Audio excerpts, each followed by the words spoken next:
अस्सलाम वालेकुम, welcome to the bouncer. मैं हूं आपका होस्ट शेफ जट और आज हमारे साथ वो मेहमान है जिसने पाकिस्तान के लिए तीनों फॉर्मेट्स में अवलीन तौर पे सेंचुरी बनाई, पूरी दुनिया में धाक बिठाई। पूरी दुनिया में ये माना जाता है कि ये एक्सेप्शनल टैलेंट है।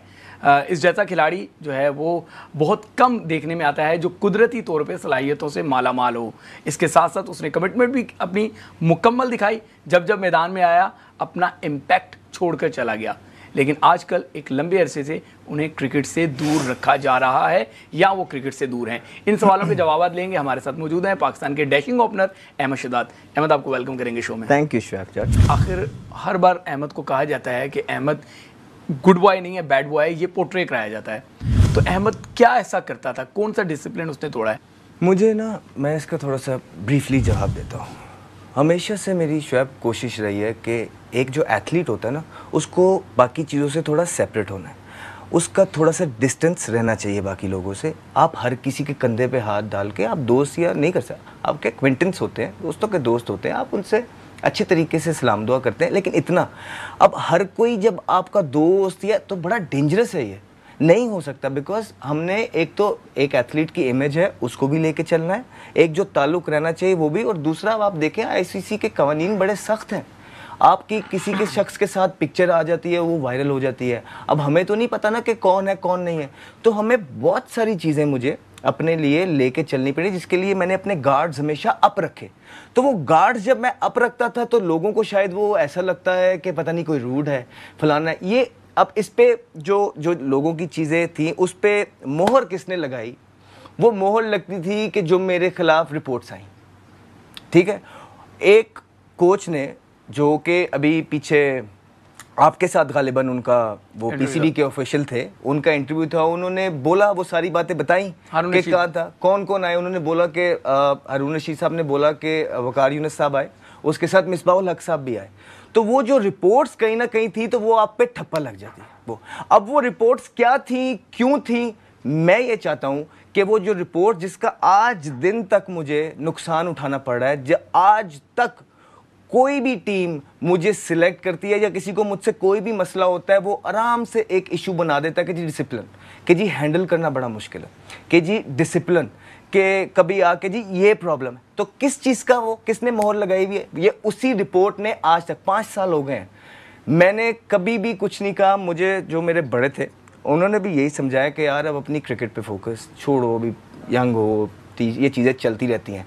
मैंने जो चीज़ें नहीं भी की थी, मैं मेरी एक आदत है शायद, मैं ना बीच में नहीं घुसता चीज़ों के। बिकॉज जब आप चीज़ों को खंगालते हो, रटोरते हो, तो उस पर बड़े तल्ख हकीकत आपको मिलती है। और मैं ये चाहता नहीं, क्योंकि मैं उसके अंदर जाता नहीं तो मुझे पता नहीं होता अगले इंसान का, तो मैं सबसे उसी तरह ऑनेस्टी के साथ मिलता हूँ। मुझे नहीं पता अगला इंसान किस इंटेंशन के साथ है। तो जब आपने वो रिपोर्ट्स लिखी हैं, जब आपने वो रिपोर्ट्स शाया की हैं, अब आके आप ही का पीसीबी का इंसान आके पूरी दुनिया के सामने जब उन्होंने बोला कि ये रिपोर्ट्स हैं, तो जी, और साथ उसमें मिसबा भाई भी हैं, तो यार मिसबा भाई के जो मतलब मेरा बहुत टाइम गुजरा है उनके साथ। मतलब मिसबा भाई कैप्टन थे। मैं ईमानी बात बता सकता हूँ कि जब मैं अंदर ग्राउंड के अंदर जाता था तो मेरी कोशिश होती थी कि मिसबा को जितवाना है, पाकिस्तान को जितवाना है। जो प्लान्स उन्होंने दिए, बेशक वो दुनिया मानती थी कि नहीं मानती थी, मेरी कोशिश होती थी कि जो मेरा कैप्टन कह रहा है एग्जीक्यूशन वो करना, मैं वो एग्जीक्यूशन करूं। मुझ पे जितना मर्जी क्रिटिसिज्म होता रहे, मैंने वो करना है जो मेरा कैप्टन मुझे कह रहा है। मुझे कोई भी अच्छी बुरी एडवाइस चाहिए होती थी, मैं हमेशा उनके पास जाके मांगता था। मुझे कोई प्रॉब्लम आती थी तो मैं उनके पास जाता था, मैं उनसे बताता था। कैप्टन भी थे, सारी चीजें। इवन दो ये जो रिपोर्ट्स का इशू थे, मैं उस पे भी उन पे जाता था कि मुझे बताएं मैं क्या करूं क्या नहीं।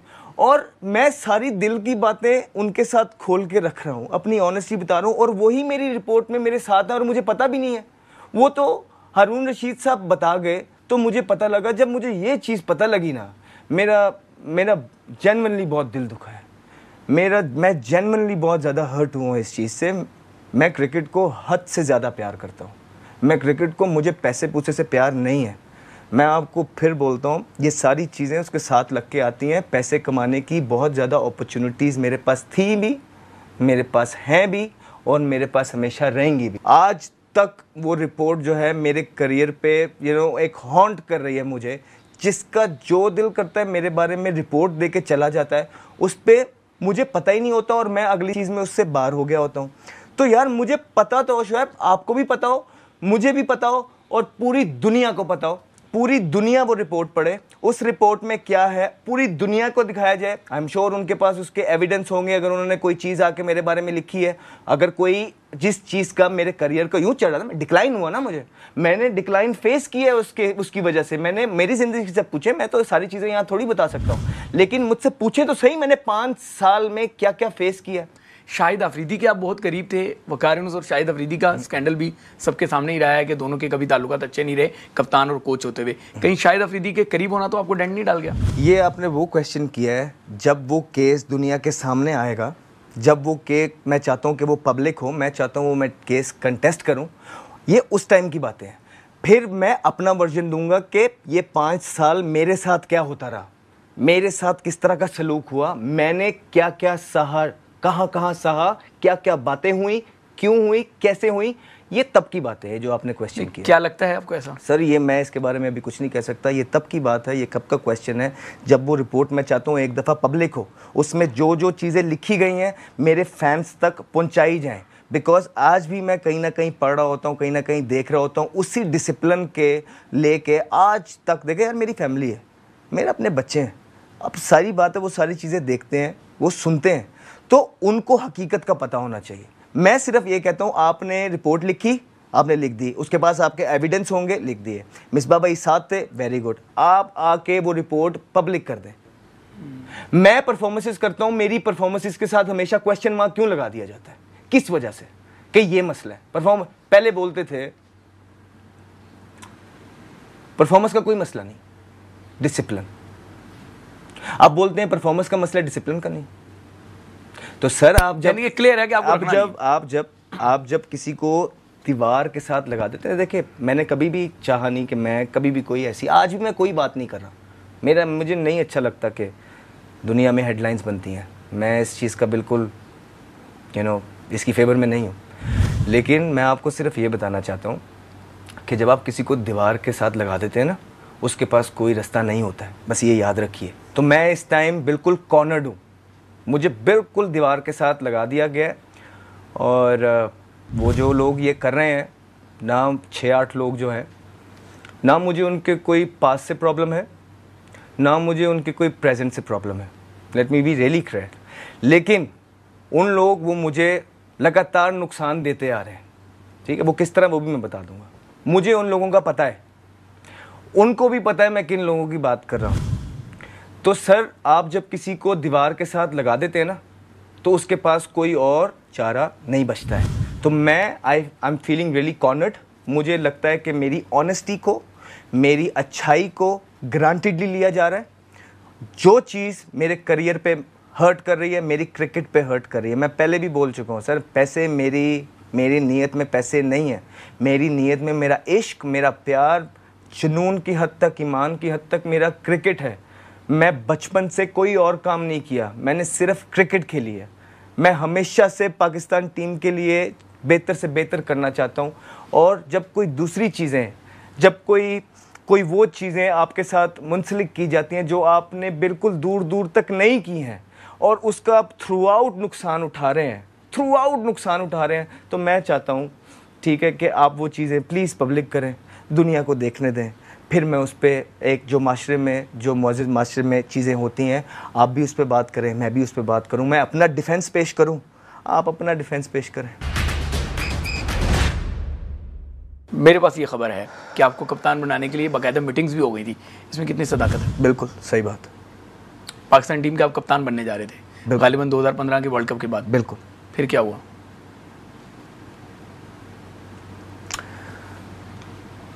ओके, नजम सेठी साहब ने 2015 के वर्ल्ड कप से पहले मुझसे ऑफिशियल मीटिंग्स की।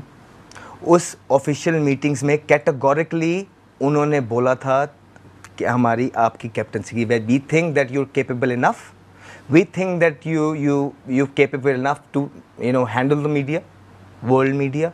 आप एक पाकिस्तान की जो जो जो इमेज है उसको बेहतर तरीके से दुनिया के सामने रख सकते हैं। We think you speak well, we think you were well and plus you performing brilliantly. आप हमारे एसेट हैं। एंड सिंस ये मिसबाह-उल हक का आखिरी टूर्नामेंट है 2015 का वर्ल्ड कप, इसके बाद आप जो है लीड करेंगे इस वर्ल्ड कप के बाद, बिहेव अकॉर्डिंगली। ये बात हुई थी। मतलब आपको दिमागी तौर पे तैयार कर दिया गया था जी। फिर ऐसा क्या हुआ कि अचानक आप, कप्तानी तो दूर, टीम से भी आपको बाहर करने के लिए साजिशें शुरू हो गई? मैं वही बोल रहा हूँ कि कुछ ऐसी चीज़ें हैं कि जो अपने वक्त पे बाहर आए तो अच्छा लगता है। चलें ठीक है, आगे बढ़ते हैं। खुद अहमद से कोई गलती हुई, अगर अहमद अपना रिकॉल करता है? मुझे नहीं लगता कि कोई ऐसी गलती हुई हो कि जिस पे रिपोर्टों के पलंदे तैयार करके और उस 5 साल से आप किसी को कॉर्नर करने की कोशिश कर रहे हैं और जिसका दिल करता है वो रिपोर्ट दे जाता है और उस पर अमल दरामद। देखिए, रिपोर्ट देना एक अलग बात है, लेकिन जब आप मुझसे बगैर मुझे बुलाए, मुझसे डिस्कस किए, उस पर जब आप एक्शन लेना स्टार्ट कर देते हैं, मुझे उसकी वजह से बाहर करना स्टार्ट कर देते हैं, मुझे उसकी वजह से नुकसान देना स्टार्ट कर देते हैं, तो ये कहाँ का असूल है? मुझे ये बताइए। अहमद, मुझसे तो पूछिए, मेरा तो वर्जन लीजिए, मुझे तो बताइए कि मसला क्या है। वक़ार यूनुस के अंडर आपने ऑन एंड ऑफ 5 से 6 साल का स्पैम रहा। कभी वो बॉलिंग कोच रहे, कभी वो हेड कोच रहे, कभी कैसे रहे, वो टीम के साथ साथ रहे। उसके अलावा भी आपको टॉर्चर करते थे? जैसे मोहम्मद आमिर कहता है कि वो मेंटली टॉर्चर करते थे। सर, ये अब मैं आपको फिर इसी का वही जवाब दूंगा जो मैंने आज डिमांड करनी है, जो मैं बात करना चाहता हूँ। मैं बिल्कुल वो, ये टॉर्चर उन्होंने क्या क्या किया, ये वक्त आने पे किया, यानी कि ये वक्त बताएं आने ना, पे, लेकिन किया ये मैं कुछ भी नहीं कहना चाहता इस बारे में, क्योंकि मैं, देखिए, मैं आपको फिर बताता हूँ, मैं कभी भी नहीं चाहता कि कभी भी कोई नेगेटिव हेडलाइंस बने। पीएसएल के आखिरी 2 एडिशंस में आपको पिक नहीं किया गया या पिक होने नहीं दिया गया? देखिए शुएब, मैं आपसे खुल के आज थोड़ी सी बात करता हूँ। जब पीएसएल स्टार्ट हुई, किन लोगों ने उनको खड़ा किया? पर प्लेयर्स खड़ा करते हैं ना किसी भी ब्रांड को, किसी भी ब्रांड को जब चलाना होता है ना तो प्लेयर्स चलाते हैं। हमने पीएसएल के लिए, कुछ प्लेयर्स ने अपना ब्लड, स्वेट, सब कुछ दिया, इसको जान से ज़्यादा प्यार किया। इंटरनेशनल प्लेयर्स की जो है ना कोई रिक्वेस्ट की कि प्लीज़ कम, आपने? ऑफ कोर्स, जब वो रिक्वेस्ट की, जब वो यहाँ पे आए, मेक श्योर किया उनको अच्छा एटमॉस्फेयर मिले, पीएसएल के लिए अच्छी बातें की, एक अच्छे मैसेजेस दिलवाए, उनसे कमिटमेंट दिलवाई पीएसएल के अंदर, खुद जान मार के उनको शो किया that what does that really means for us, आगे से उनसे भी जाने लगवाई, और फिर वहीं से एकदम आप गायब। अब पीएसएल में एक फ्रेंचाइज लेना चाह रही है, एक फ्रेंचाइज इंटरेस्टेड है, उसको क्या कहा गया? उसको कौन था जो रोका, जो हर्डल लेके आया? आप मुझे बताइए। कौन आपको कप्तान नहीं देखना चाहता था? और अगर आप कप्तान बन जाते तो किसी का क्या नुकसान हो जाता? मुल्क का तो फायदा होता ही। ये दुनिया को समझना चाहिए, ये दुनिया को समझना चाहिए कि जिस टूर पे मैं एज कैप्टन होना था 2015 में, वो कौन लोग थे, क्यों नहीं चाहते थे कि मैं कैप्टन बनूं, उनके पीछे वजूहात क्या थी, मुल्क का मफाद पीछे रख के दूसरी चीज़ें की गई, ठीक है, वो कैसे कैसे हुई, क्या हुई, ये बातें जब एक टाइम आएगा, जब मुझे प्रॉपर तरीके से बुलाया जाएगा, सर मैं सारी चीज़ें रखने के लिए तैयार हूं। लेकिन यूं अगर ये बातें मैंने मीडिया पे आके बोली ऑन स्क्रीन नहीं करना चाहते, एक नेगेटिव मैं नहीं चाहता। मैं कोई भी, देखिए, मैं अपनी ट्रेनिंग करता हूं, मैं अपनी प्रैक्टिस करता हूं, मैं अपनी खामियां दूर करता रहा ऑल दिस वाइल। मैं जो कहते थे, जो चीज़ें होती थी, मैं वो सारी चीज़ें करता तो रहा हूं। अब आप मुझे बिल्कुल ही साइड पे लगा देंगे, चीज़ें भी मैं सारी फॉलो कर रहा हूं और आप सारी चीज़ें, आपका लगता है कि सारा कुछ आपका है, ये पाकिस्तान आपका है, ये मुल्क आपका है। ये मुल्क आपका नहीं है अकेले का, आपने अकेले ने यहाँ इस मुल्क के लिए चीज़ें नहीं की हुई हैं, हमने भी अपनी जिंदगियां दी हैं, हमारे भी फैंस हैं जो पीछे खड़े हैं, जो पूछना चाहते हैं। सिर्फ पावर है आपके पास तो आप कुछ भी कर लेंगे।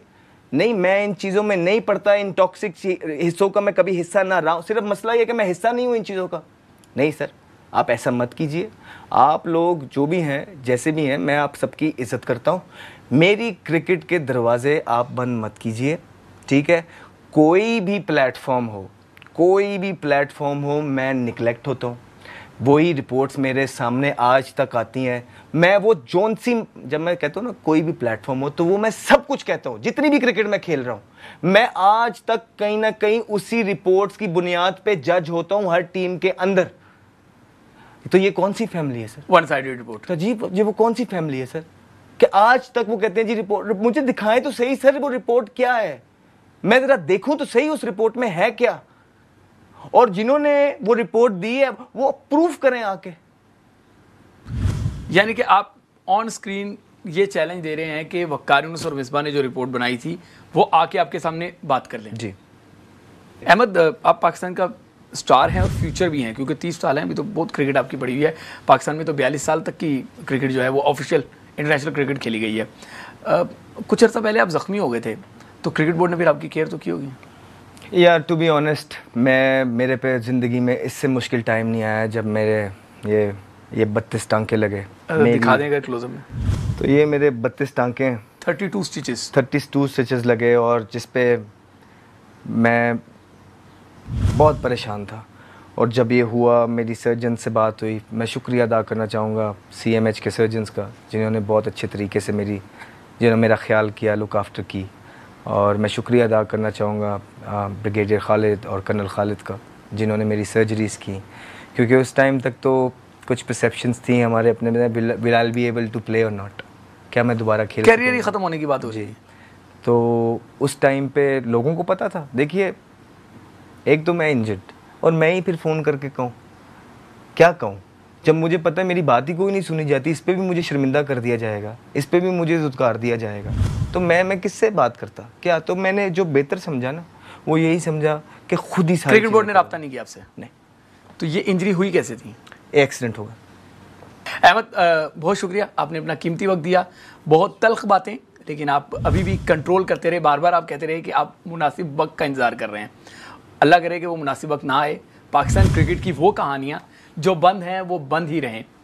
ये पाकिस्तान क्रिकेट में बहुत बुरी रीत है कि एक रिपोर्ट बना दी जाती है और फिर वो किसी भी खिलाड़ी को दीवार से लगाने के लिए इस्तेमाल की जाती है। अगर कुछ हकीकत है तो जैसे अहमद शहजाद मुतालबा कर रहे हैं वो कौम के सामने लाया जाए, वरना ऐसे तमाशे बंद किए जाएँ। उम्मीद है ये प्रोग्राम आपको पसंद आया होगा। आने वाले प्रोग्राम में एक नया मेहमान होगा, तब तक के लिए इजाज़त दें। अस्सलाम वालेकुम। अहम तरीन खबरें अब एक क्लिक की दूरी पर। आपके पसंदीदा टॉक शोज हों या अहम मुल्की या गैर मुल्की शख्सियात की न्यूज कॉन्फ्रेंसेस, हर लम्हा बाखबर रहने के लिए सब्सक्राइब करें हमारा YouTube चैनल। मौसम की सूरत हाल हो या खेल के मैदान से खबरें, अपने मोबाइल फोन से मुल्की और बैनुल-अक़वामी अहम खबरों तक रसाई के लिए डाउनलोड कीजिए मोबाइल ऐप। बावसूख ज़राए से मुसद्दिका खबरों, तज्ज़ियों और तबसरों से मुस्तफ़ीद होने के लिए विजिट कीजिए पाकिस्तान की सबसे बड़ी न्यूज वेबसाइट www.arYnews.tv। इन सब के अलावा पाकिस्तान का सबसे बड़ा फेसबुक पेज हो, सबसे बड़ा न्यूज इंस्टाग्राम अकाउंट या फिर ट्विटर, ARY न्यूज पहुंचा रहा है खबरें सबसे पहले आप तक, ताकि आप रहें हर लम्हा बाखबर।